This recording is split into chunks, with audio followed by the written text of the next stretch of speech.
Bienvenidos a Calamares a la Romana, donde la historia antigua cobra vida en cada programa. Salhuete, calamares, bienvenidos a una nueva entrega de nuestro canal, una entrega muy especial, una entrega en la que volvemos a retomar el hilo de la literatura, de las novelas, de la novela histórica que teníamos un poco aparcada. Que ahora yo pienso, Ángel, traemos invitados escritores de fuera y no hemos hecho ningún programa sobre tu novela última, sobre Medicus. Tío, siempre me viene a la cabeza y siempre digo, es que me la dejo, pero bueno, algún día lo haremos, en esta vida o en la otra, como el día máximo. Bueno, primero un octoabrazo a todos los calamares. La faena, el trabajo de llevar la República es constante y a veces no tenemos tiempo para lo nuestro, pero bueno, traemos también literatura, ¿no? Traemos calidad, siempre Claro. Traemos calidad, o sea, no viene cualquiera aquí a nuestros micrófonos. En este caso, pues, vamos a traer una novela muy, muy especial.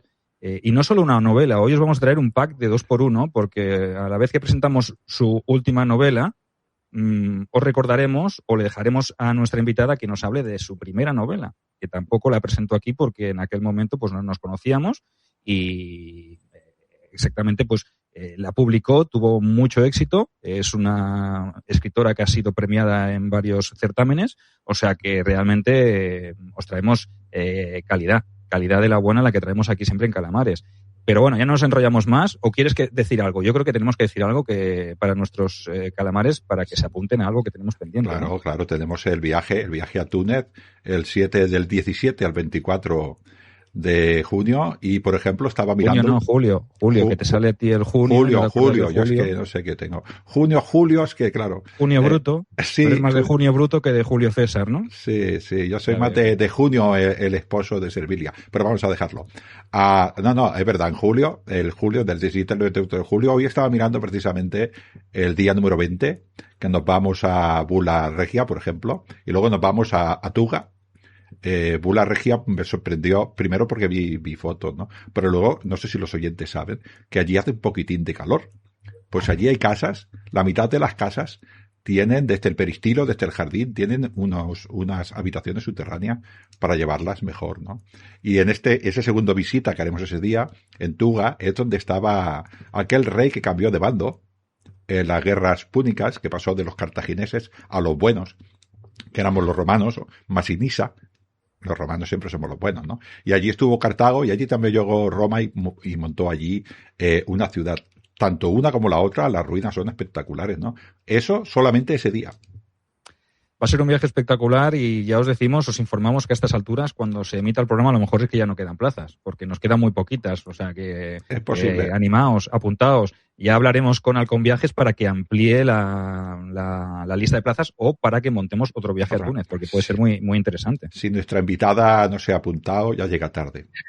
Bueno, yo fui a Túnez hace unos años y la verdad que eché de menos tener a un guía especializado. La verdad que era fantástico, a mí me encantó. Así que yo, a la gente que le gusta lo que es tema romano, tienes unos restos ahí increíbles. Sandra Dixit.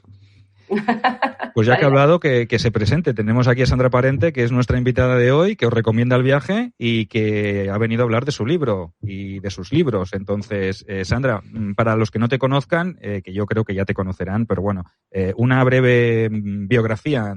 ¿Quién eres? ¿A qué dedicas el tiempo libre? No me digas que a ver la serie Britannia porque no me lo creeré. Pues nada, soy Sandra Parente, soy historiadora, estudié la carrera de Historia en Santiago de Compostela, luego hice lo que son los cursos de doctorado, hice una tesina sobre la esclavitud en el noroeste peninsular y luego me dediqué durante 20 años, algo más de 20 años de mi vida, a lo que es la arqueología profesional, la arqueóloga de gestión. Entonces te imaginarás que durante ese tiempo, pues... he excavado mucho, he dirigido muchos proyectos y, he estado muy metida en el tema. Y bueno, aparte de eso, un poquito en el tiempo que he tenido libre, pues me he dedicado también a hacer un par de novelas, ¿no? La primera fue sobre la figura de Calígula, se llamaba El Rey de Nemi. Y es un juicio a Calígula, pues digamos que empieza por el final. Spoiler, Calígula muere asesinado y empieza por ahí. No sabíamos eso. No sabíamos que Calígula moría, pues está muerto. Muere asesinado y tras vagar su alma, tal como nos cuenta Suetonio en las fuentes, encuentra el descanso y lo juzgan, ¿no? Entonces es un juicio en los infiernos que funciona en base a los testigos, que vamos reconstruyendo su vida en base a lo que dicen los testigos y a diversos flashbacks. La novela funciona así. Entonces eso me permite presentar un poco lo que es la leyenda negra sobre Calígula, pero también jugar de otro lado. El trabajo que ha hecho la historiografía respecto a Calígula y que Calígula tenga voz y pueda defenderse, ¿no? Pues la novela va un poco de eso. Vaya personaje que fuiste a coger también, porque defender a Calígula con todo lo que ha caído sobre él, que nosotros hemos hecho algún programa también sobre la leyenda negra de los emperadores, y la verdad que es verdad que tirar de la historiografía a veces nos puede conducir a prejuzgar a una persona sin conocer todo el trasfondo. O sea que yo ahí pienso que puede ser una gran novela, y me la han recomendado, me han dicho que es una muy buena novela. O sea que ya de aquí la recomendamos también a nuestros oyentes, a nuestros video oyentes que nos estén viendo también, porque estaremos emitiendo por YouTube. ¿Dónde la pueden encontrar esta novela? Porque yo creo que... Fácilmente la puedes encontrar, por ejemplo, ya tiene años, ¿no? Entonces la encuentras fácilmente en Amazon. En Amazon la vas a encontrar sin ningún problema, ¿no? Eso, o en lo que es la editorial, que es Seboe, también lo encontrarás. Vale, perfecto. Pues oye, un repaso, ya hablaremos. Si quieres algún día le dedicamos un programa también a Calígula, porque me parece que es... vamos a hablar hoy de la dinastía Julio-Claudia, que es una dinastía muy extensa y con muchos personajes y con muchos claroscuros y muy maltratada por la historiografía, ¿no? Entonces, realmente te has metido en unos berenjenales guapos, ¿no? Con Calígula y luego con la novela que nos vienes a presentar hoy, ¿no? Con Las máscaras de Julia, ¿no? Que también sigue un poco la estela de esta familia tan convulsa y tan importante, tan destacada, pero que realmente en el papel de la mujer incluso tiene que ser muchísimo más complicado a nivel historiográfico encontrar información y fuentes fiables, sobre todo, ¿no? De un papel que tenían las mujeres. Ya es difícil encontrar sobre las mujeres más importantes, pues imagínate sobre la hija de Augusto y sobre la nieta de Augusto, ¿no? Debe haber sido también un trabajo muy complejo. Bueno, es un trabajo complejo y sobre todo hay un trabajo de crítica de fuentes, ¿no? Evidentemente, quiero decir, ese trabajo yo no lo he hecho, lo han hecho otros historiadores antes y yo me he dedicado a leer lo que han hecho. Lo que pasa es que no ha llegado al gran público ese trabajo de muchos historiadores, porque al final tienes un libro en inglés, un libro en francés y muchos artículos universitarios. Entonces tienes que empezar, y bueno, aparte que de lo que encuentras directamente tú en las fuentes clásicas, que evidentemente lo he leído, ¿no?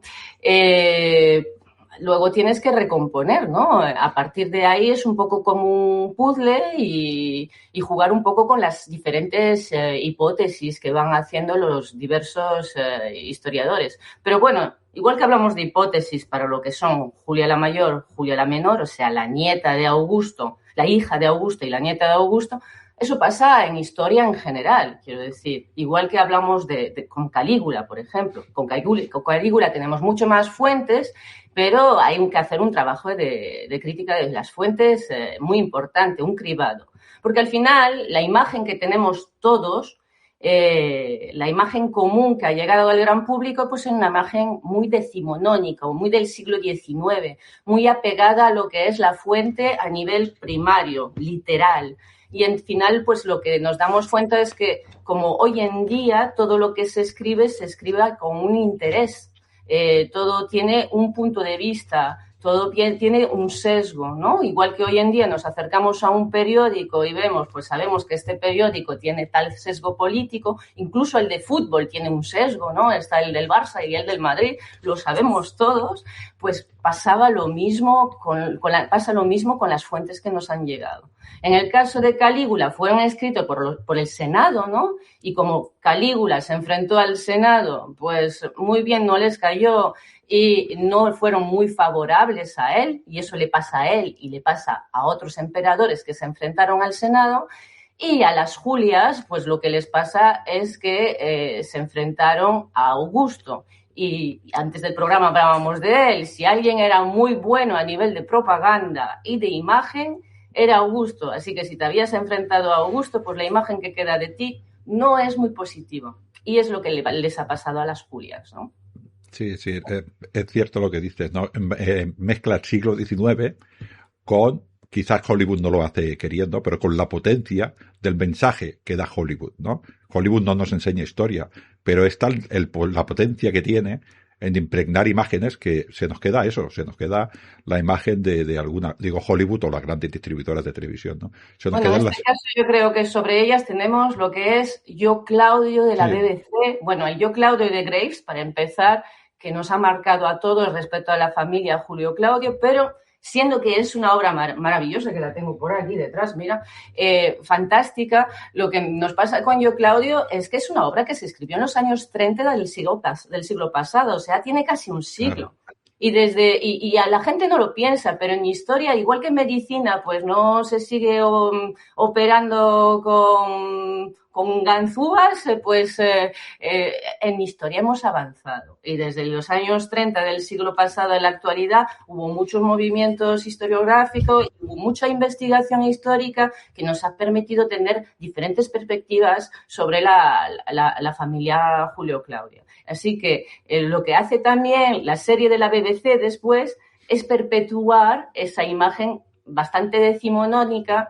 de la familia Julio Claudio. Y es una imagen súper poderosa y fantástica. Al final tenemos esa Livia que conocemos a todos, por ejemplo, del Yo Claudio de la BBC, que es inolvidable. Pero evidentemente, como todo en esta vida, todo tiene matices, ¿no?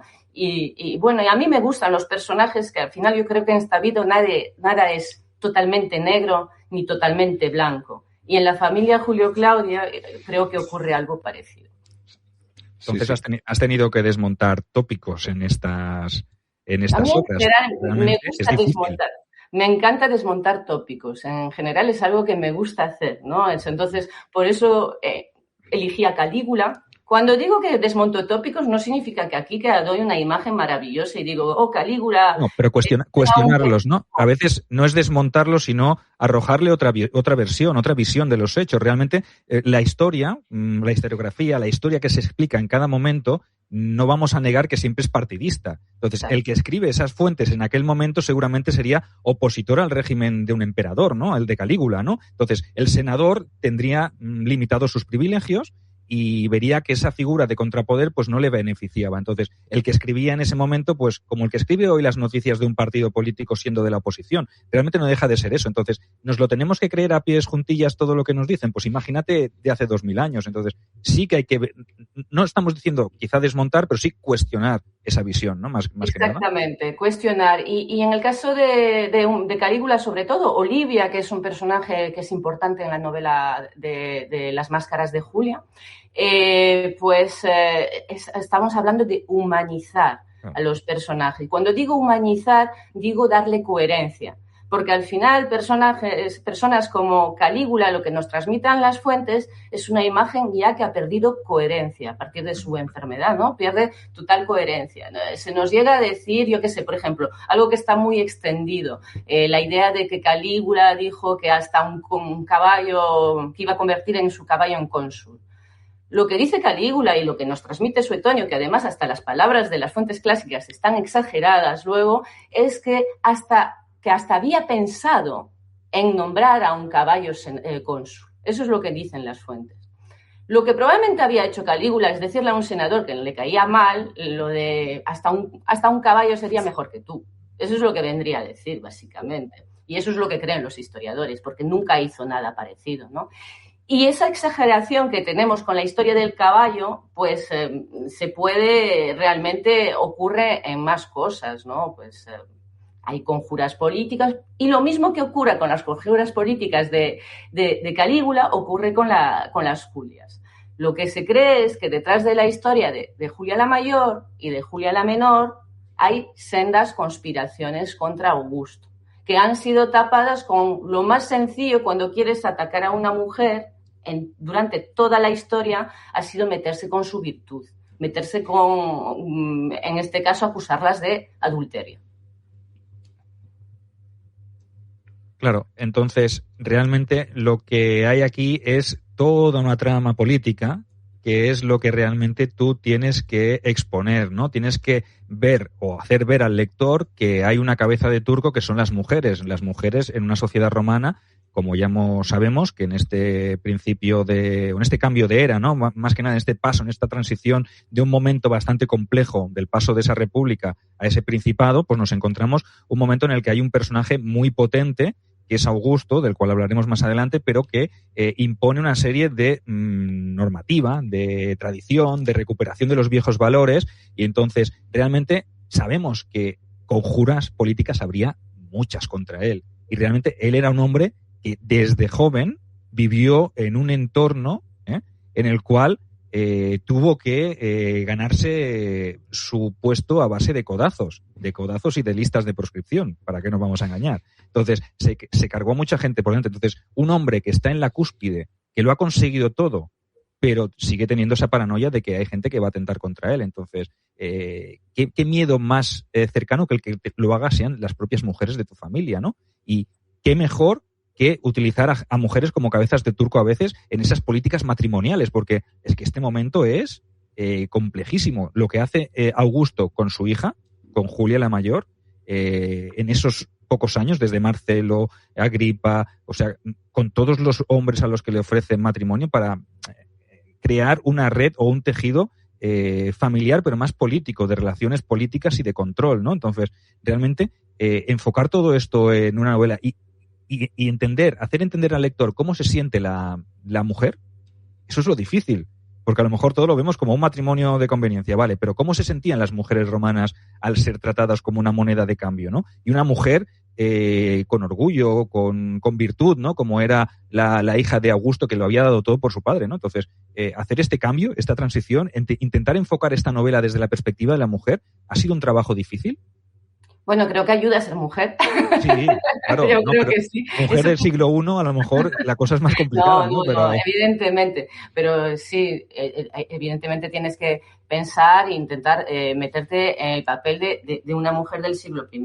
Primero, que el hecho de que te casen por conveniencia, siendo una mujer perteneciente a la nobilitas romana, pues al final es algo a lo que estás destinada, ¿no? No deja de ser lo natural, ¿no? Otra cosa es que en el caso de Julia, por ejemplo, pues un poco su maldición es haber sido la hija única de Augusto, porque Augusto tiene una hija con Escribonia, su segunda esposa, pero con Livia no es capaz de tener descendencia. Livia probablemente, sabemos que tuvo un aborto natural y que a partir de ahí no fue capaz de tener hijos. De haber tenido ese hijo que perdió, por el que consiguió por el que consiguió ese derecho de los tres hijos, ¿no? Livia, a pesar de no haber nacido, de haber tenido ese hijo puede que la historia cambiara bastante, pero estamos en los sí y la historia es tal como fue, y estar casada con Julia de alguna forma marcaba lo que es el camino que deseaba Augusto que se tomara respecto a lo que es su herencia, ser su heredero. Y no hablamos de heredero a lo mejor en sentido político estricto, porque a lo mejor no estaba toda esa idea establecido, pero al menos el heredero es su nombre, su heredero testamentario, ¿no? Entonces, ser el marido de Julia marcaba esa. Y el primer marido de Julia es su sobrino, es Marcelo, el hijo de Octavia, la hermana de Augusto. Bueno, de aquellos es Octaviano aún, pero entendámonos. Lo que pasa que con Marcelo es que dura muy poco tiempo. Luego de Marcelo, pues Augusto decide casarlo con, Mecenas le dijo, se supone a Augusto, que o lo casaba con Agripa o que matara a Agripa, porque una de las dos cosas, porque si no tendría un problema con Agripa. Qué mal pensada que eres de Augusto, qué mal piensas de Augusto. Bueno, era Mecenas, lo encuentraría un caso. Pero ya te digo.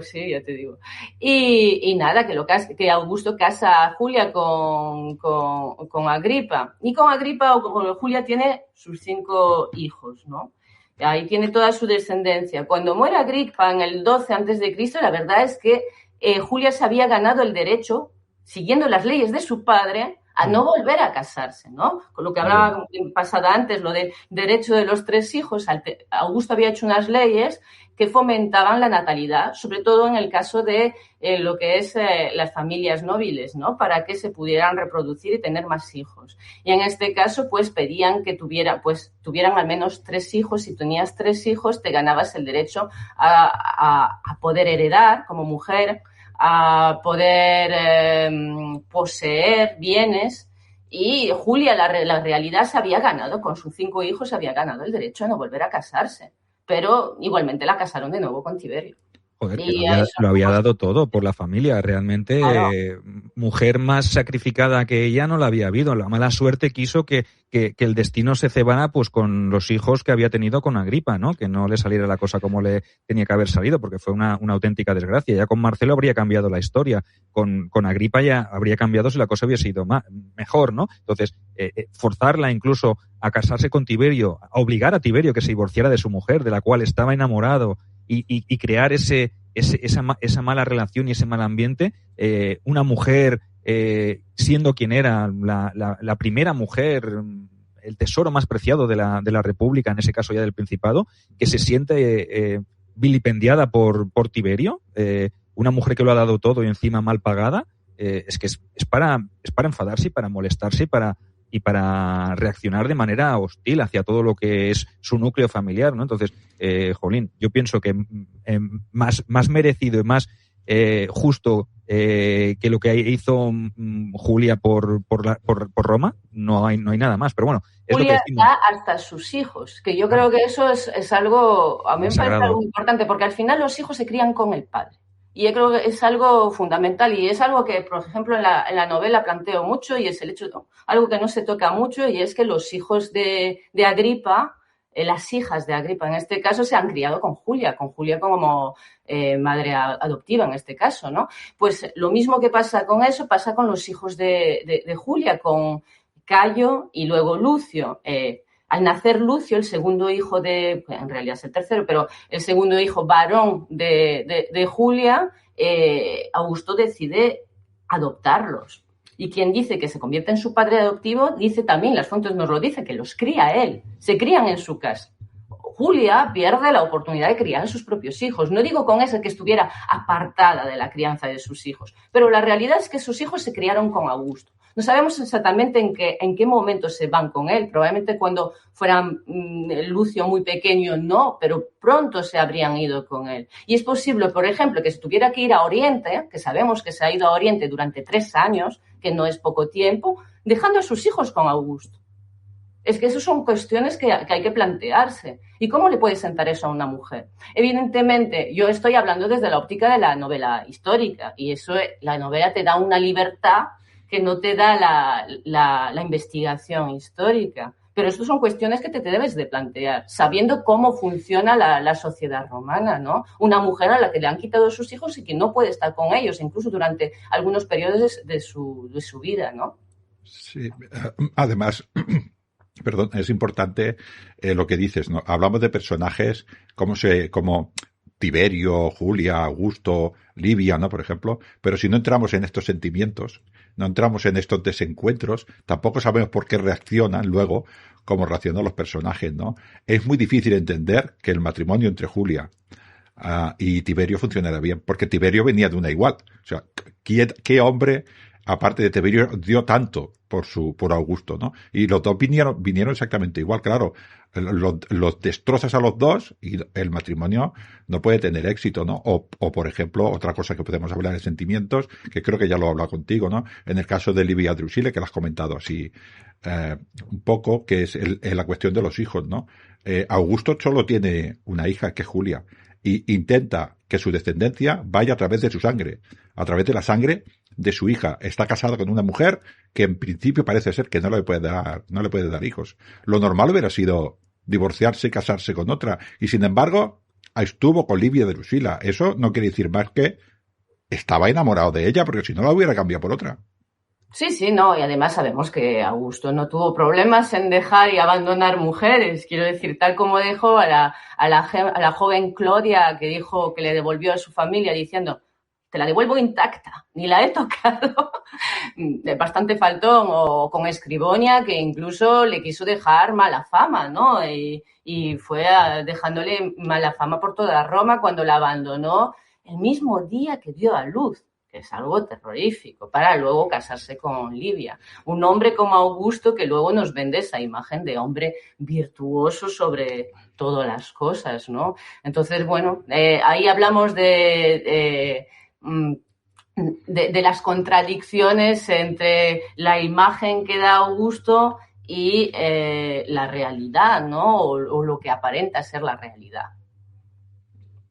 Y el caso de Julia, entrando un poco en materia, explícanos un poquito para que sepamos, nosotros lo sabemos, pero para nuestra audiencia, de qué se le acusa y por qué se le acusa y qué es lo que ocurre en ese momento, ¿no? En ese momento tan crítico que provoca ese ostracismo, ¿no? Porque al final el castigo para la mujer, para la hija de Augusto, se lo impone él mismo, ¿no? Es algo duro para un padre. A ver, lo primero es que cuando todos leemos acerca de Julia, la imagen tradicional pues es creerse absolutamente de que Julia era una adúltera. Yo durante años, hasta que no me metí un poco en el tema, pensé que era así, hasta que empecé a leer. Y la realidad es que los historiadores hay varias cosas que les han llamado la atención, ¿no? Unos red flags que dicen, ¿qué pasa aquí? La realidad es que, por ejemplo, sabemos que Julia no ha sido juzgada, ni ella ni sus adúlteros. Sabemos que una de las cuestiones básicas de las leyes del matrimonio y del adulterio de Augusto es que hace salir justamente el adulterio de la esfera de lo privado. Antes de las leyes augusteas era algo que se juzgaba, pues, ya sea por el pater familias, ya sea por un concilium familiar. En este caso se convierte en algo que pertenece al ámbito público, que tiene que ser juzgado de forma pública.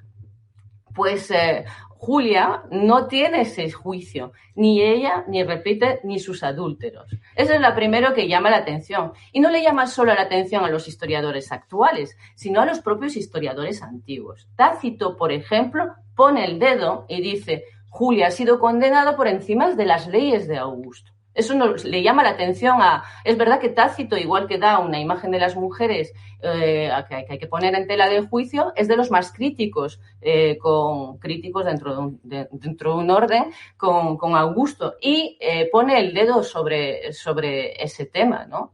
Y luego que hay otra cuestión que llama la atención a los historiadores, que es que lo que son los adúlteros de Julia, ¿no? Si vas mirando los nombres de los adúlteros de Julia, pues tienes a un Tiberio Sempronio Graco, tienes a un Apio Claudio, tienes a un Escipión, que es medio hermano de Julia.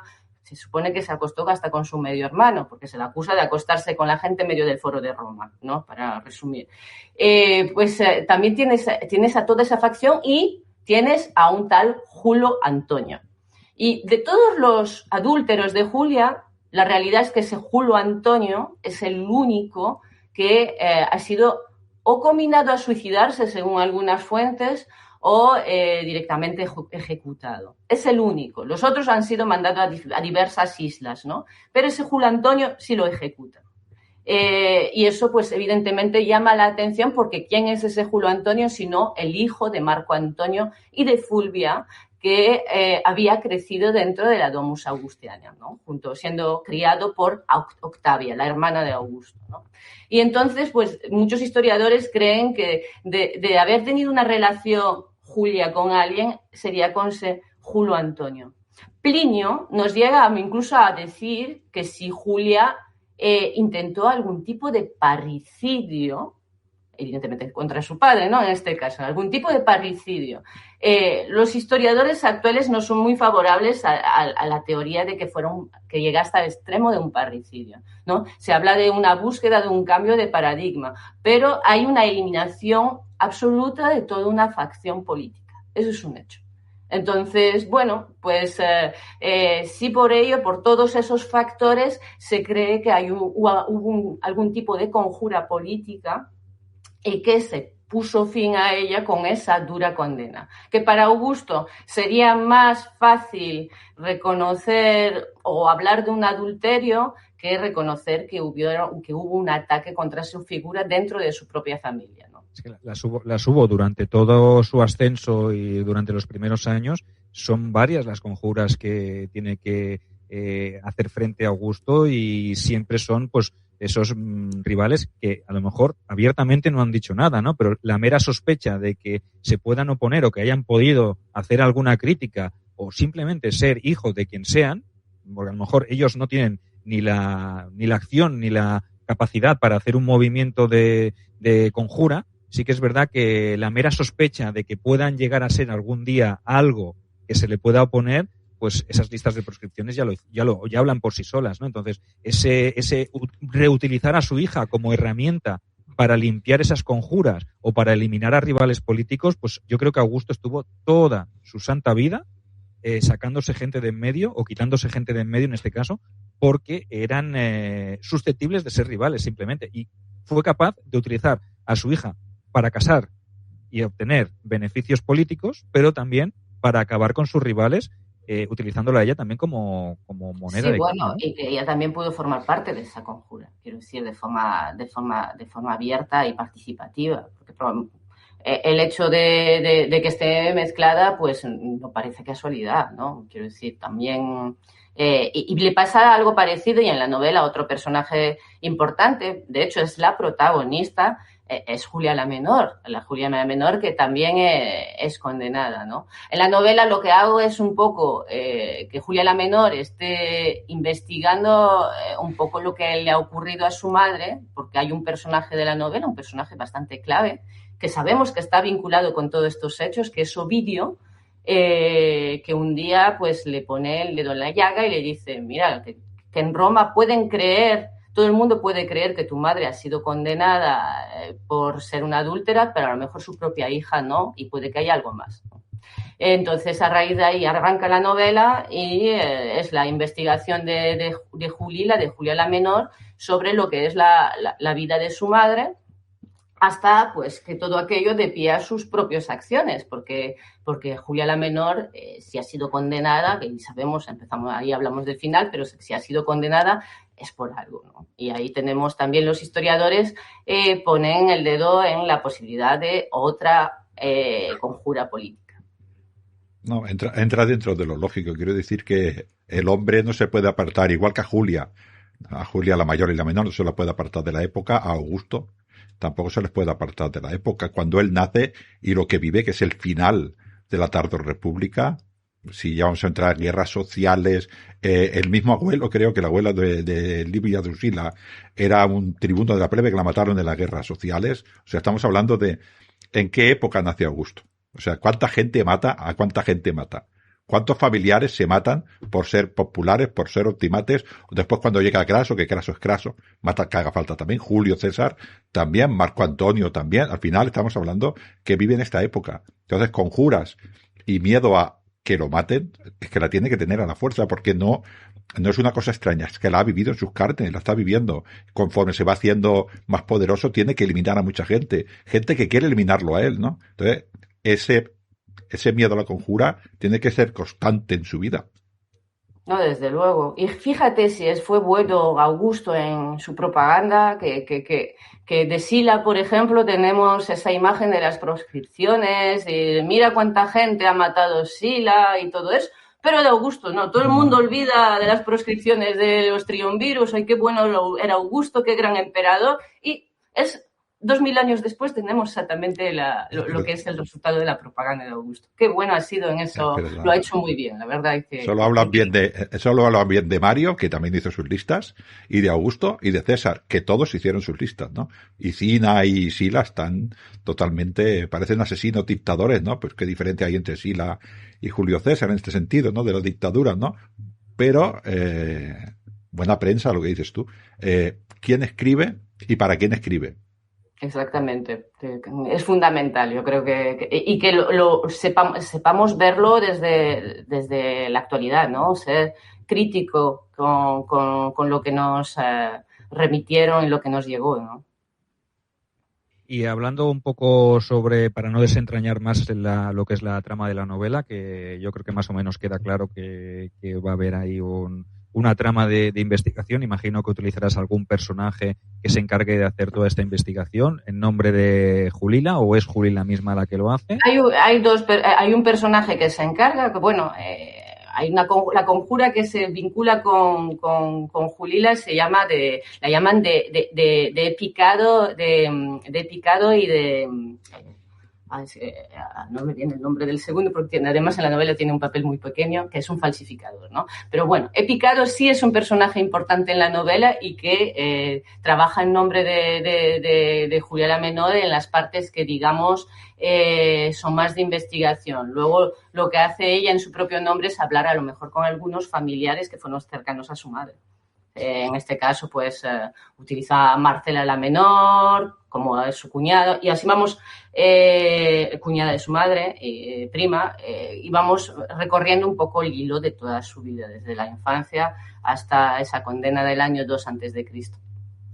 Entonces, el papel de la mujer romana de la élite en este periodo, hablemos un poco sobre él, para que los lectores y los que quieran leer esta novela se sitúen un poco en el contexto, ¿no? ¿Cómo era el papel de una mujer de la élite? No solo de Julia o de Julila, sino de todo lo que podía rodear a las grandes familias y a la familia imperial, ¿no? Difícil, ¿no? Complicado para una mujer de esta época estar en la cúspide del poder, ¿no? Pues, contrapeso de un personaje tan importante como Augusto, que era el que marcaba todo, ¿no? Todo lo que se tenía que hacer.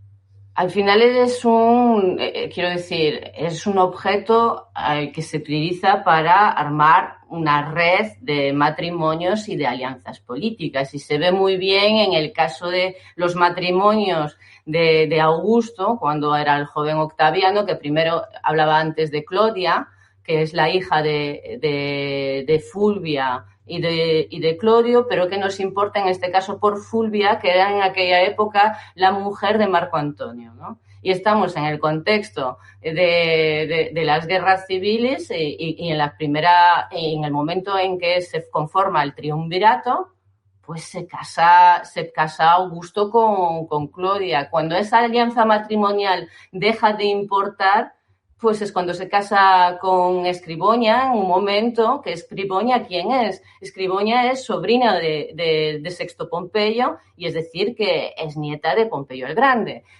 No es cualquiera Escribonia. Pues se casa con Escribonia en el contexto del enfrentamiento de Sexto Pompeyo con Augusto, y en ese momento una búsqueda de acercamiento entre ambos.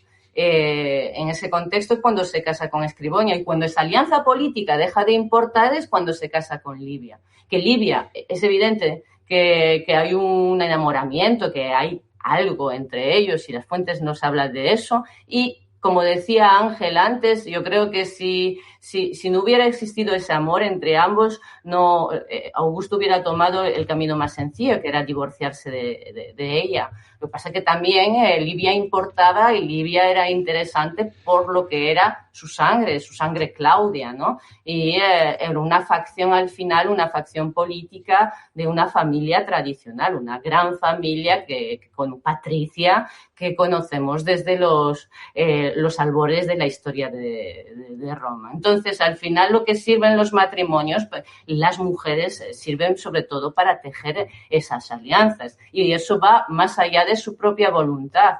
Luego es cierto que hay mujeres a finales de la República que tienen cierto papel de influencia, pero es siempre a través de un hombre, ¿no? Porque la mujer no puede ejercer no tiene un poder per se, ¿no? Pero tenemos a una Clodia, tenemos a Fulvia, esa enorme mujer, Fulvia, que ejercen el poder a través de los hombres, ¿no? Y ese al final es el papel que puede tener la mujer en esa época. Porque cuando hablamos de la mujer, yo creo que es muy importante y lo hablaba con Ángel el otro día, diferenciar un poco lo que es el papel de la mujer a través de los años. No es lo mismo la mujer tardorrepublicano y desde inicios del imperio que la mujer de mediados de la república. No es lo mismo Cornelia que Julia. Lo que hace Augusto en la educación de sus hijas, por ejemplo, que pretende que sean laníferas y que él iba por el foro diciendo, oh, mis hijas han tejido mis togas, era algo que en su contexto, que en la época en la que vivía Augusto, era algo fruto del pasado, no era algo que se hiciera, no era algo que hacían las mujeres de su época. Y sin embargo se lo reclamaba a sus hijas, o al menos decía que lo hacían, ¿no? Que tuvieran que tejer, para dar esa imagen clásica apegada al mos maiorum de la mujer lanífera, ¿no? Además, a estas mujeres las formaban, estas mujeres de la alta clase, las formaban, las educaban para eso, ¿no? O sea, no solamente para hacer ese intercambio político, sino también para que fueran el complemento perfecto de esos hombres. Cuando estos hombres abandonaban, estas mujeres se hacían cargo de la casa, pero se hacían cargo de los clientes, se hacían cargo de las fiestas, de la miquicia, se hacían cargo de todo. O sea, eran mujeres preparadas para eso, para la que la sociedad en aquellos momentos esperaba de ellas, ¿no? Y había mujeres, Julias, y que eran aputécticas, bueno, pues catedráticas de los sabores de aquella época, ¿no? Leían a todos los filósofos epicúreos y todo, o sea, eran gente que estaba preparada para sociabilizar y para acompañar la carrera política de esos hombres. Bueno, de hecho, Julia estaba pues vinculada directamente con círculos de poetas y círculos muy cultos, ¿no? Quiero decir, eso es algo innegable. Además que todas tenían un papel, en este caso, estas mujeres tenían un papel representativo. Quiero decir, tenemos que imaginarnos un poco a la familia imperial que sale, ya lo sabemos todos, en el Arapakis, por ejemplo, en esa procesión, que al final quieren... En un momento en que estaban todos vivos, que no fue fácil. Ya te digo, antes que vinieran los desastres por ahí, pues cuando estaban todos vivos, es esa imagen, esa representación, esa idealización del papel de la familia, ¿no? Entonces, pues tenemos aquí a las mujeres, por ejemplo, que pues había el banquete de hombres y el banquete de las mujeres, y también a nivel religioso. Y que algunas veces se hacían algunas celebraciones religiosas desde el punto de vista de la parte de las mujeres, ¿no? Sabemos, por ejemplo, que cuando Augusto celebra lo que es en el 17 a.C., lo que es las fiestas, los juegos Romani, no sé. No, los juegos centenarios no me viene el nombre. Seculares. Los juegos seculares. Es que el que los vuelve a poner, de hecho, es Augusto, ¿no? Cuando que celebran los juegos seculares, sabemos que hay las 50 mujeres más prominentes de Roma también van a tener un papel importante en esos juegos seculares a nivel de representativo y religioso. Es difícil imaginarnos que no estuviera Livia, que no estuviera Julia, que no estuviera Marcela la Mayor, Marcela la Menor, Antonia, toda esa familia de Augusto, ¿no? Que al final tienen un papel también representativo, ¿no? Además, esta manera de proceder de Augusto, de poner a la mujer en su valor, pero la dignidad que le corresponde en aquella sociedad romana, también tiene que ver con, creo yo al menos, con todas las muertes que hubo en todas las familias de la élite en esas guerras civiles entre todos, ¿no? O sea, las familias de la élite estarían diezmadas totalmente, ¿no? Entonces él encontró esta manera, hay que hacer de alguna manera que las mujeres de la élite tengan hijos, ¿no? Y para eso tengo que hacer todas estas leyes para un poco promocionar, porque nos vamos a quedar sin nobilitas, es que nos hemos matado entre todos, ¿no? Esto quiero decir que si tú sales del contexto no entiendes estas leyes, pero es esto, ¿no? Y él es el ejemplo que él quiere dar, que como has dicho, una cosa lo que digo y otra cosa lo que hago.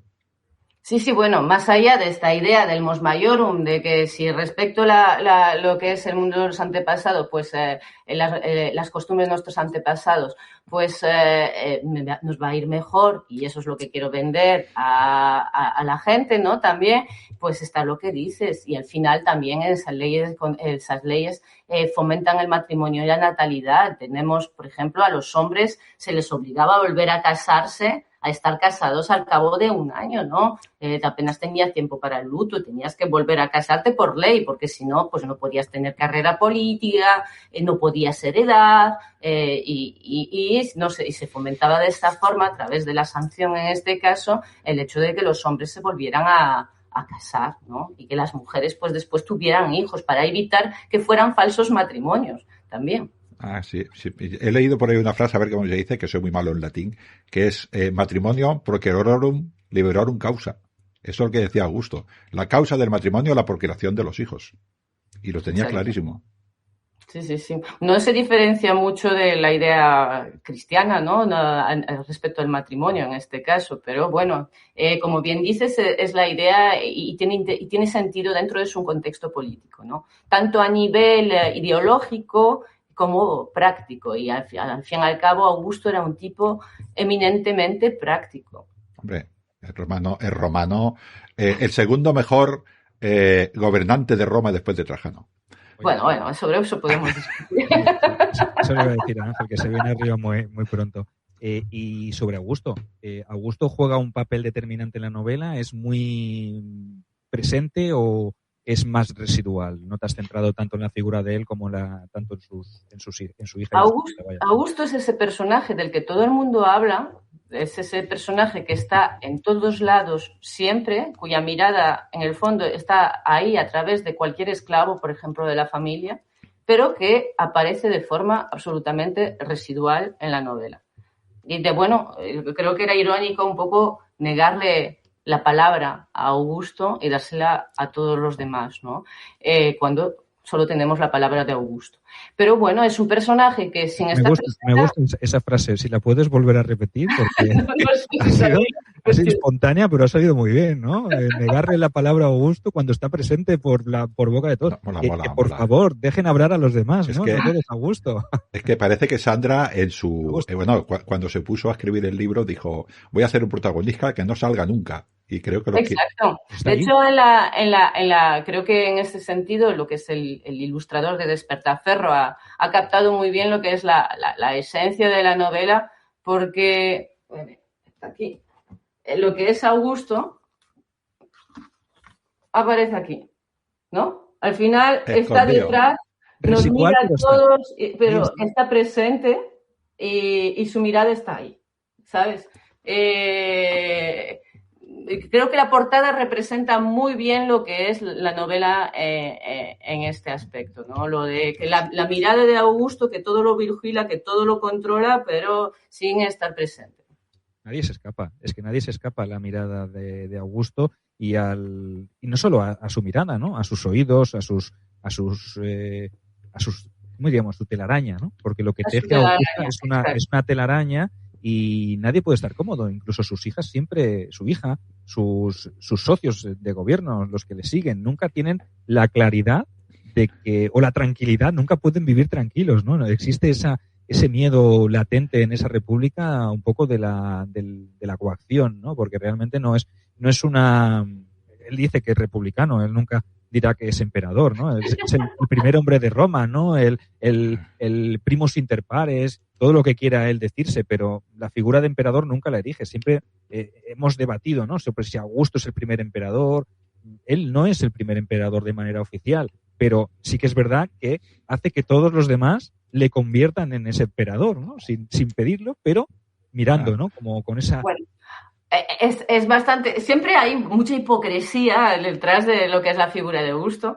Y en este caso, quiero decir, Augusto vuelve, Octaviano en ese momento vuelve de Accio y ¿qué hace? Pues hace un censo y una limpieza del Senado. Cuando tú limpias el Senado, le depuras más de unos 200 miembros más o menos, y al final solo quedan los que te son favorables, pues va a ser mucho más sencillo que el Senado haga lo que tú quieres, ¿no? Además, me hace mucha gracia. John Casio hace, por ejemplo, recrea el discurso de Augusto del día en que dice que va a devolver la República al pueblo y al Senado de Roma, y viene a decir algo así como que, bueno, si no hacéis lo que yo digo, cuidado que voy a volver, ¿sabes?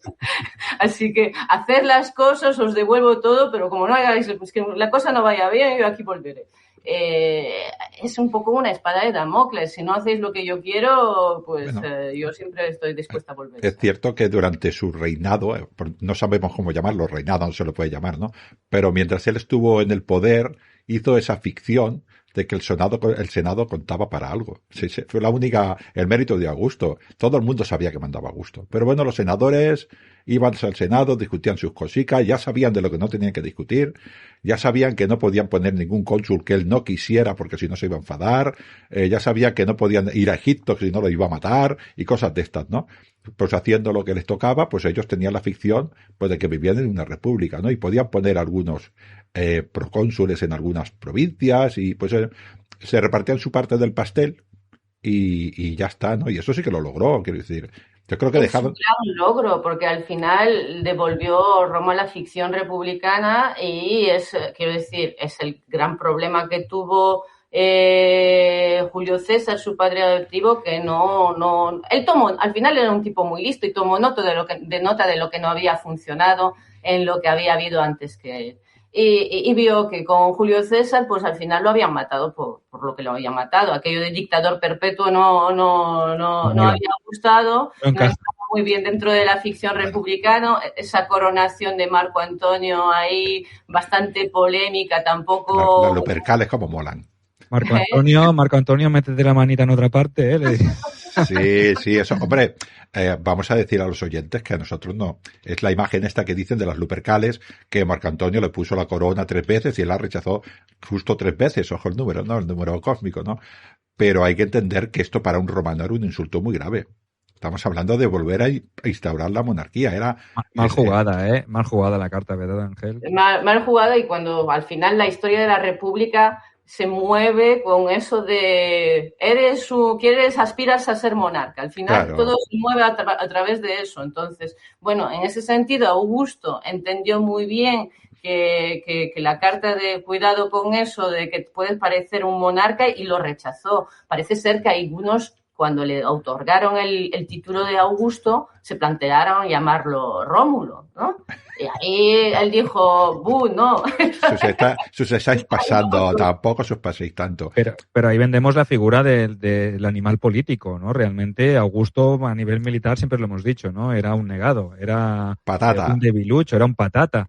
Pero realmente políticamente él era una bestia, y él sabía que tenía que delegar la parte militar en sus mejores generales, y eso lo tuvo muy claro con Agripa, ¿no? Entonces, es un hombre, como tú bien dices, que aprendió de los errores de los demás, no los repitió, y es más, se sobrepuso y consiguió cambiar todo el sistema escalonadamente, pero al final consiguió lo que él quería, que era que los demás le dieran lo que él no pedía. O sí, que pedía en el fondo, ¿no? Lo deseaba en su carta a los Reyes Magos, ¿no? Pero al final no lo exhibió nunca públicamente. Entonces, sí que fue un animal político. Es inevitable darle ahí la razón.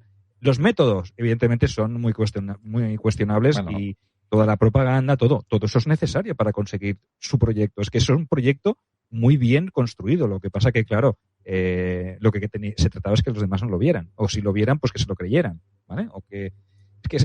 Es propaganda, es todo propaganda, pero muy bien estructurada. Ríete tú hoy de los partidos políticos. Son incapaces de crear todo este conglomerado de acciones, de recuperar tradiciones antiguas, potenciar el papel de las mujeres como procreadoras de una nueva de hacer crecer toda la estirpe. ¿Cómo vendes todo eso en un momento tan complicado, verdad? Esa victoria de Actium marca un antes y un después, está clarísimo. Pero le concede pero todo ese trayecto, es que claro, aquí podríamos irnos desde que llega a Roma cuando matan a Julio César, ¿no? Cuando asesinan a Julio César. Es que esa trayectoria de un chaval que nadie tiene en cuenta, a cómo acaba abriéndose paso a codazos y pisando cabezas y jugando juegos de mayores con gente muy curtida siendo un chaval que la gente infravalora y realmente tiene una mentalidad ya siendo un adolescente. Que, ojo, es un monstruo. Perdona, Sergio, un monstruo. Me ha venido una imagen a la cabeza que es el mismísimo Cicerón, y por allí pasando a aquel hombre que todavía le salían pelillos, tenía barba pero todavía no la tenía cupida, y le miraba a los ojos a Cicerón y le dijo Augusto a Cicerón: a ti te voy a comer yo. Esta es la imagen que me ha venido. Esa entrevista que tuvieron Cicerón y Augusto y Octaviano, que Cicerón se reía de él, que lo quería utilizar, y al final fue él el que fue utilizado por Octaviano y o sea, imaginaos, un chaval de... Creo que le llamó Octaviano, de hecho. Sí, correcto. Que a veces que le llamaron Octaviano, ¿sabes? Para reírse de él, ¿no? Se mofaron él, Marco Antonio, todos se rieron de él y lo infravaloraron. Era un pimpín de 18 años. Sí, también sí. Es que es eso, era un niño, era muy joven cuando es asesinado Julio César y viene a reclamar su herencia política, ¿no? Quiero decir, bueno, su herencia política que quiere convertir en real, porque, bueno, yo creo que ahí él tenía una especie de complejo sobre sus orígenes familiares y era un hombre que al final todo lo debía a su nuevo nombre, ¿no? Un equite de origen, un caballero de origen que se convierte en miembro del orden senatorial gracias a Julio César después y gracias a su adopción, ¿no? Todo lo debe a su nombre. No digas Julio César, di el divino. Y se convierte en hijo del divino. Eso a nivel de propaganda está muy guay, decir que eres el hijo del divino, que veas un cometa y digas, esto es un cometa sagrado y es la estrella de mi padre adoptivo y vamos a deificarlo por eso, ¿no? sé, quiero decir, es fantástico. Además, pensando en la pieta romana, pues, si soy hijo de... Es que no me queda más remedio que hacer lo que hago. Es verdad, y acabamos aquí alabando a Augusto todos, ¿eh? Es que al final, realmente... No. Sí, oye, quítate el sombrero ante todo lo que ha hecho. A ver, voy a ser mal hablado. Es un cabronazo. Sí. Mal hablado un segundo, es un cabrón, pero es nuestro cabrón. No, correcto, quiero decir, es así, pero es un cabrón, quiero decir, Yo lo veo sin decirle ni defenderlo ni atacarlo. Yo lo que estoy diciendo es que él nace en un contexto en la que Roma se estaba matando hacía, pues, de los Graco. O sea, hace prácticamente 100 años que se estaba matando, ¿no? Y él, como mínimo, paz interna, después de muchas escabechinas que hizo, ¿no? Pero paz interna sí que llevó a Roma. Y esto para el romano, que tenía 30, 40, 50, 60 años, era desconocido. Para él lo normal era esconderse de vez en cuando, no sabe muy bien dónde, porque la otra facción los iba a matar. O que no dijeran tu nombre en una lista. O que no dijeran tu nombre en una lista por alguna vieja rencilla que no tuviera nada que ver. Era un tiempo complicado. Claro. Sí.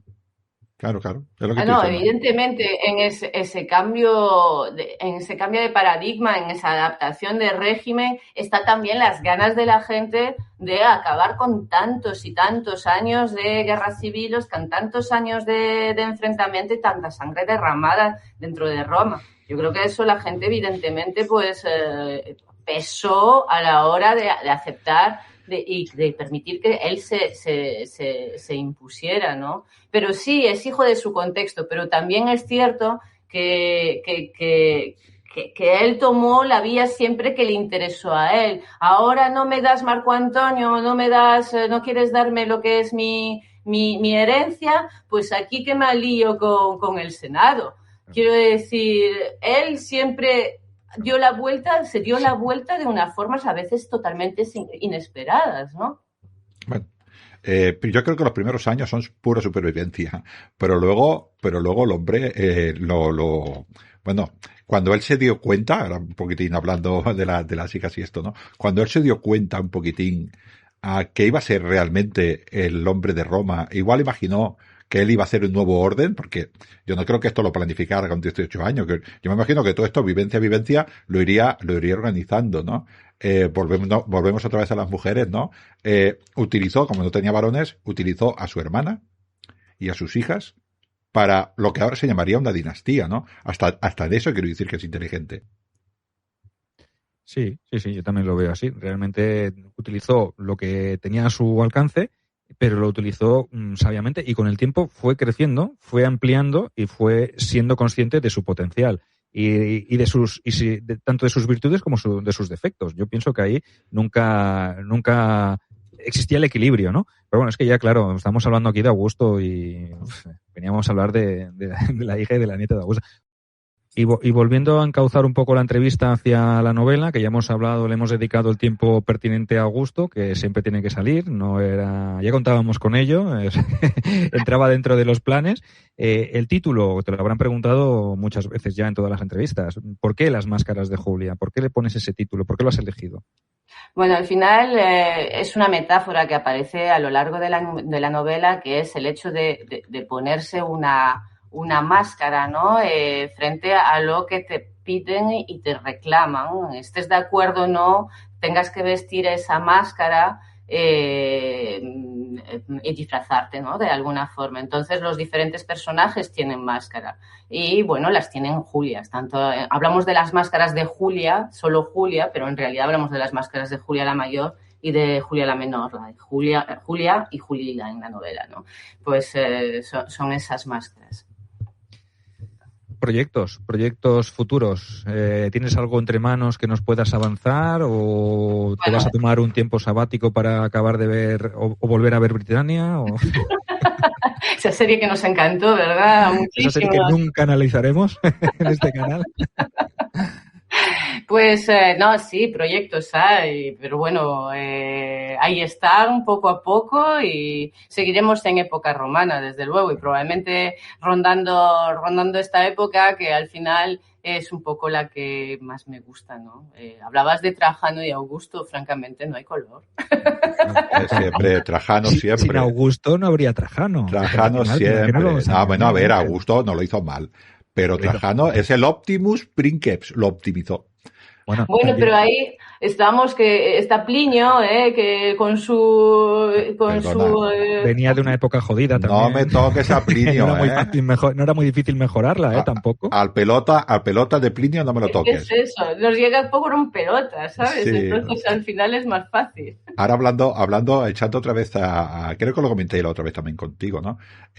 Creo que es conveniente decir a los oidores que la dinastía Julia, por mucho que gobiernan o por mucho que al final llamamos emperadores a los hombres, realmente la que le transmite son las mujeres.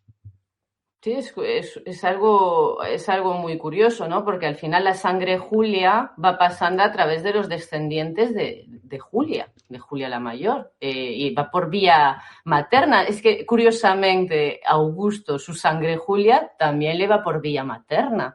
Es algo que va siguiendo ese conducto. Y la sangre Claudia viene de los descendientes de Livia. Que bueno, realmente era hija de un claudiano, realmente era un druso claudiano, era un hijo adoptivo de un druso, ¿no? No deja de ser algo curioso, ¿no?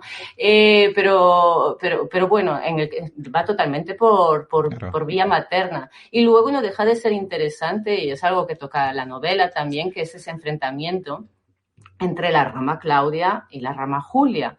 Y los seguidores, también a nivel político, durante esa época, pues que ronda los años, a partir del año 4, después de haber muerto Cayo y Lucio, después del nombramiento de lo que son Tiberio y Póstumo, Agripa Póstumo, el último hijo vivo de Agripa y de Julia.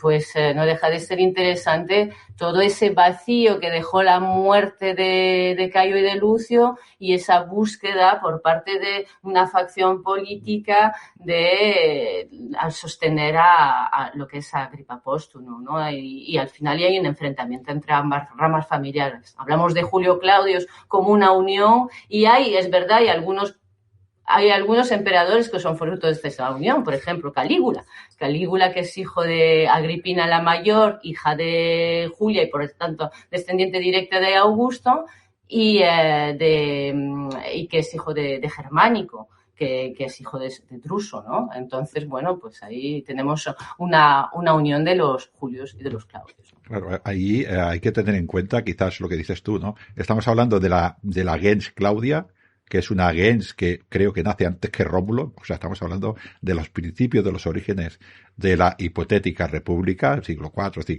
sobre cuando fuera siglo V probablemente, y unos nuevos venidos. Los Julios son unos nuevos venidos. O sea, ellos cuando van hacia atrás dicen, si tú tienes un cónsul o 5 cónsules en tu casa, nosotros los Claudios no tenemos máscara, no tenemos sitio para mandar las Pero máscaras.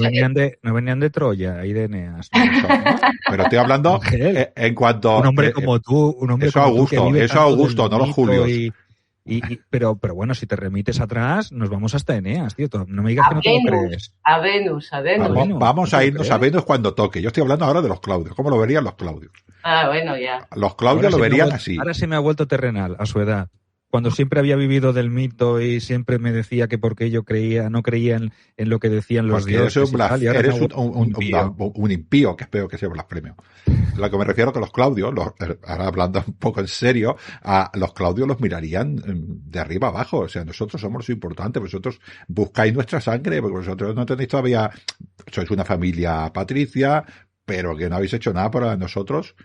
Cada vez que ha hecho falta a un Claudio, cada vez que ha hecho falta a la República ayuda, había un Claudio. Y vosotros sois unos nuevos llegados. Y que Tiberio o Drusos son Claudios por ambos lados, que antes solo nombramos al lado Claudio de Libia, pero que su padre también era un Claudio. Al final son puro Claudio. Claro. Y de hecho, bueno, se dice que Tiberio tenía ese carácter muy Claudio, ¿no? Ese lado tan hosco y tan... Bueno, a lo mejor, esa forma de ser de Tiberio tan baja, pues... Yo he oído en las tabernas del Aventino. Sergio no pasa por estas tabernas, él va a tascas de otro estilo, que Tiberio no le molestaba la plebe porque ni la veía. Era Claudio. Claro, es esto, ¿no? Y sin embargo, Julio César, por ejemplo, tenía la fama de que se conocía los nombres de todos los soldados. Es que es una diferencia abismal, ¿no? Esto a la gente del pueblo, pues de una manera tiene que afectar. O sea, tiene que haber facciones para todos los lados. No, desde luego. Sí, bueno, como tiene que haber hoy en día partidos políticos para todos los lados, pues los romanos, dentro de su forma de ver el mundo, que es diferente a la nuestra y de su ideología, pues también había diferentes facciones políticas. Claro está que al final, quiero decir, estamos hablando de facciones políticas dentro de lo que es la nobilitas romano, que recordemos que nobilitas no deja de ser una unión de lo que son patricios y plebeyos, pero bueno, de la parte, digamos, más elevada de la sociedad romana, que al final gobernaban para y por sus intereses. Quiero decir, para el pueblo, pero sin el pueblo. Para el pueblo, pero sin contar con el pueblo, ¿no? No es muy diferente a la actualidad, en el fondo. Bueno, sí, al final... Seguimos siendo tan romanos o más romanos que los propios romanos, ¿no? Al final hay tantas similitudes hay más similitudes que diferencias, sobre todo a nivel de política, ¿no? La política funciona así, ¿no? Porque no va con la política en sí, va con el propio ser humano, ¿no? Y cuando uno busca su propio beneficio, pues esto es más antiguo que el propio hombre. ¿Dónde podemos encontrar esta novela? En Amazon también, ¿verdad? Sí, bueno, Las Máscaras de Julio, en este caso es de Despertaferro Ediciones, y como novela de Despertaferro Ediciones tiene ya lo que es una distribución y además bastante reciente porque salió en octubre, o sea, tiene unos 3 meses, pues al final la puedes encontrar pues desde la Casa del Libro, cualquier librería y Amazon, donde Éxito, está yendo muy bien la novela, entiendo. Bueno, está yendo. No sé muy bien, la verdad, a estas alturas no sé muy bien, no, la verdad. Bueno, las reseñas de Amazon son buenas, yo las he leído, son muy buenas, la gente te pone por las nubes, no te me vengas arriba y te construyas un Arapaquis ahora tampoco. Bueno, y ya somos finalistas, la novela es finalista ya a 3 premios Sislibrix de este año, mejor novela histórica del año y también finalista en la de mejor autor. Pero eso ya lo has ganado, ¿eh? Bueno, he ganado con el Rey. Lo habías ganado, ¿eh? Esa es. Aquí veo yo algo de una mano negra, ¿eh? De Augusto. Bueno, somos candidatos, ¿eh? De momento es finalista. Bueno, bien. Hay mucha gente buena ahí, así que bueno. Yo le aconsejo que escriba el próximo libro sobre una de las mujeres más importantes de la historia de Roma, que es Lavinia, que se casó con tal Eneas, que este es el origen de todo, ¿sabes? Pero esto es mito. A ti esto no te va a ser mito. ¿Qué va a ser Tú mito? Vives de la realidad ahora, ¿no? Yo estoy leyendo de la fuerza. Estoy leyendo Dionisio de Carnaso y en una de sus partes dice algo así como que la existencia de Eneas y de todo lo que sucedió es cierta, puesto que Roma existe. Más claro que eso. Claro. Bueno, una entrevista muy atípica porque hemos hablado de la novela, pero hemos hablado más del contexto, que también es muy interesante. No hemos desvelado demasiado. Perdona, también... Sergio, perdona, cierto, pero el arte de hablar del libro es hablar del libro, pero sin hablar del libro. Correcto. También bueno, hemos hablado de muchos puntos de la novela, está la forma, la trama básica, quiero decir, pero yo creo que tampoco hay que desvelar todo y que el lector pues le pueda interesar lo que son pues a lo mejor esas conspiraciones. Al final es una historia de investigación, de búsqueda, de tramas políticas, un poco de Juego de Tronos de por medio. Yo creo que pues todo eso en el contexto de la Roma augustea pues puede ser muy atractivo para el lector, ¿no? ¿Tú crees que entenderán las personas que lean este libro? ¿Entenderán mejor la vida de estas mujeres en esa época? O sea, ¿empatizarán mejor? Yo creo que al final es una novela, y bueno, es algo que ya no lo digo yo, eso es algo que me dicen de mí, en la forma de escribir, que a mí me gusta mucho desarrollar los personajes y desarrollar cómo piensan y cómo sientan también. Entonces, bueno, yo creo que sí, que pueden llegar a traspasar un poco lo que es el velo del tiempo y de la historia para llegar a esa mujer, esas mujeres de hace 2000 años y cómo podían pensar y cómo podían sentir. Al final, Las Máscaras de Julio también es una novela muy coral, que está escrita a muchas voces diferentes, una decisión que en su momento me costó asumir porque es difícil escribir con tantas voces y diferenciarlas y que se diferencien bien, ¿no? Y bueno, tiene diferentes voces y diferentes épocas. Entonces, yo creo que el lector, sobre todo, es una novela también muy dinámica en ese sentido y que juega mucho con el tema de las perspectivas, ¿no? De las formas de ver las cosas, que no todo el mundo tiene la misma opinión y la misma visión sobre el mismo hecho, ¿no? Eso es algo primordial para entender lo que es esta época. Así que una novela de investigación, una novela de intriga, una novela en la que se habla también de tramas y conjuras políticas que yo creo que la gente puede llegar a apreciar, ¿no? Muy bien, pues dicho esto, yo no sé lo que estáis tardando en comprarla, porque al final, con todo este escaparate, con todo este alegato, con todo lo que os hemos dicho, yo creo que invita a que os hagáis con ella y... Bueno, yo creo que puede ser ideal mientras se van a Túnez, que es una lectura perfecta mientras están ahí a Túnez visitando esos restos arqueológicos, y por la noche seguro, descansando, yo creo que es ideal. Cuando lean el libro dirán, ese Augusto no será el padre de Julia, ¿sabes? Será Bueno, es lo que me decía una vez en una entrevista que hice, me dicen de repente, anda, entonces ese Augusto es el niño de Roma de la primera temporada. Y yo digo, sí, pues es la tercera temporada de Roma. Y dije, pues sí, mira, tenéis la tercera temporada de Roma. La continúas, oye, quién sabe si alguien te compra los derechos para hacer una serie, que seguramente será mejor que Britannia. Puesto a decir ya, porque... Bueno, ponerse el listón bajo. Que no la veáis, ¿eh? Todo es subir. Que no veáis Britannia. Si sois capaces de aguantar y acabar la primera temporada, ya Sergio, creo que me comentaste algo así como, voy a empezar a ver una serie para hablar de ella, y el primer capítulo me dijiste, no la voy a ver más. Oye, no sé si habéis visto la de Libia. ¿Tú la has visto, Sandra, la de Libia? Sí, vi las dos temporadas. La verdad, hombre, a nivel histórico, evidentemente, pues tiene sus no, ¿sabes? A nivel también de lo que es imagen, yo creo que Roma está mucho más cuidada a lo que es a nivel ambientación arqueológica, ¿no? A nivel de imagen. Pero bueno, yo he de decir que para comer unas palomitas y nivel de ritmo y de intriga, pues estaba bastante bien, ¿no? Y hay cosas que a mí me resultó muy entretenida, sí. Creo que bastante nos la han pedido para analizar, pero Ángel y yo no la hemos visto. Y yo entiendo que porque no tenemos la plataforma en la que la emiten, pero bueno. Yo os aconsejo, si tenéis la oportunidad de verla, claro, si no tenéis la plataforma, pues habrá que buscar otros métodos. No lo sé. Pero sí, a mí me resultó entretenida de ver, desde luego. Luego, pues creo que tenéis mucho para analizar también, ¿eh? Mira, sobre Julia, por ejemplo, parece que quieren acelerar cosas que tocan antes de tiempo en la serie. Bueno, quiero decir, al final, esto, Sandra, hay que entender cuando vemos este tipo de producciones que ellos están buscando vender la serie y que la vea mucha gente, ¿no? No están buscando rigor histórico, ¿no? No, claro. Esto Y a hay que nivel de entenderlo. Julia, por ejemplo, nos quedamos apegados a la imagen de la Claro. Julia Lucio. Pero bueno, si Ya está.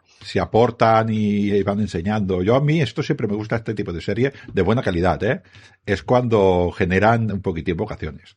Esto A sí ver, que- a mí lo que por ejemplo, me fastidia un poco que vayamos por el lado, en la serie va un poco por ese lado de la Libia vengadora de su padre y del rollo por republicano, porque su padre era republicano, entonces que en el fondo la tiene guardada Augusto por, a ver si... A mí es que tire por ese lado la serie es como...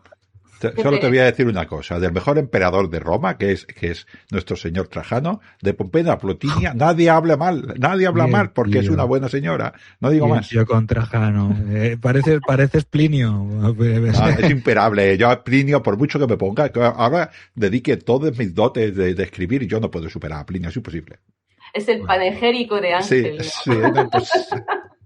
Bueno, pues hasta entonces... me da vergüenza hasta a mí leerlo, o sea, mira que te digo. Si vemos esa serie y la tenemos que analizar, pues contamos contigo, Sandra, que ya la has visto y que es la época que has trabajado y que te has documentado mucho. Entonces ya intentaremos verla y seguiremos, porque nosotros sí que somos duodictadores, pero para el pueblo. Nosotros sí que tenemos en cuenta al pueblo, las opiniones del pueblo, y el pueblo nos ha demandado que analicemos esta serie. Lo que Bueno, pasa eso que de ahora duodictadores, que en realidad sois cónsules. No. Dictadores, sois cónsules. El consulado está supravalorado. Nosotros estamos por encima de eso, ¿verdad, Ángel? Somos dictadores de tiempo de crisis, pero los tiempos de crisis duran lo que nosotros queramos, tenemos en cuenta al pueblo, pero hacemos como los tiranos de Atenas, no tenemos en cuenta a la aristocracia, ¿sabes? Por eso... Sí, somos más bien de esa clase de duodictadores, vale. más tirando a la rama ateniense. Somos un poco Hipías y Parco, ¿eh? Somos aquí... O sea que, bueno, no, yo soy... No, somos más... Pisistrato. Dejémoslo. Sí. Nos vamos a meter en un lío. Sí. Pero bueno, recordad a todos los que estáis viendo este programa, a todos los que lo estáis escuchando, Las máscaras de Julia, de Sandra Parente, lo tenéis disponible en Amazon. El Rey de Nemi, ¿no? ¿Es? Sí. De Calígula también, de Sandra Parente. Podéis empezar por él y luego pasaros a este, o por este y pasaros a él, porque no hay una conexión ni son primera ni segunda parte. Entonces, lo podéis conseguir por Amazon. No. Las Agripinas son la conexión. Sí, sí. Es lo que le falta hacer, ese nexo. El siguiente ya ha quedado claro que tiene que ir ahí, ¿verdad? Para hacer las máscaras de Agripina, ¿no? Ahí está. Hombre, personajes también los dos, ¿eh? No, las Agripinas, la madre, bueno, de hecho sale en la novela, la madre menuda personalidad, quiero decir. Sí. Y a todos los calamares que estéis viendo el programa también, oye, recordad que se nos acaban las plazas para irnos a Túnez con Halcón Viajes. Recordad, correo electrónico, en la descripción tenemos el teléfono de nuestro amigo Gerardo, que es el que mueve todo el cotarro. Le llamáis a él y os informáis que os tratará exquisitamente. No hay mejor plan que ir a Túnez en julio de las Julias con el libro de Sandra. Ahí está. Nosotros vamos a ser simplemente un añadido, ¿eh? O sea que es un plan asombroso. Ahora que estamos a principios de año y que seguramente no tenéis todavía planificadas las vacaciones, oye, qué mejor que ir a Túnez a ver ese legado romano que es impresionante. Pero es que no sabéis lo que hay. No os lo podéis ni imaginar lo que hay. Es increíble. O sea, vais a ver piedras, ruinas, historia y a ver nuestros caretos, que eso también acompaña. ¿Vais al Museo del Bardo? Sí, correcto. Al Museo del Bardo. ¡Oh, qué mosaicos! ¡Qué mosaicos! Sí, hay una zona... Una vez en vuestra vida... Hay una zona pública, pero ahí no hace falta ir, ¿no? Vamos a la zona romana y creo que hay un monumento en mitad de Cartago a Catón. De Lenda es Cartago. Tú sí que podrías hacerle un panegírico a Catón, tío. A Catón sí que se lo hago. Bueno, el tipo más tradicionalista que te puedes echar en la cara, tenía algunos detallitos. Minucias que tiene todos los personajes. Te gustan los helenos, al final tú eres pro heleno también, eso Catón lo condenaba, no. Digo. Es verdad. Bueno, en fin, calamares, no se me ocurre más que deciros que suscribáis a los canales, que nos escuchéis, que nos apoyéis, que os vengáis de viaje, que compréis los libros de Sandra y ya si acaso, pues si os queda algo más que hacer, pues que veáis la serie de Libia y no veáis la serie de Britania. Así que, sin más, nos despedimos. Un saludo a todos, un octoabrazo y sed felices y... Cumplir con vuestros sueños. Hasta luego. Eterna, eterna,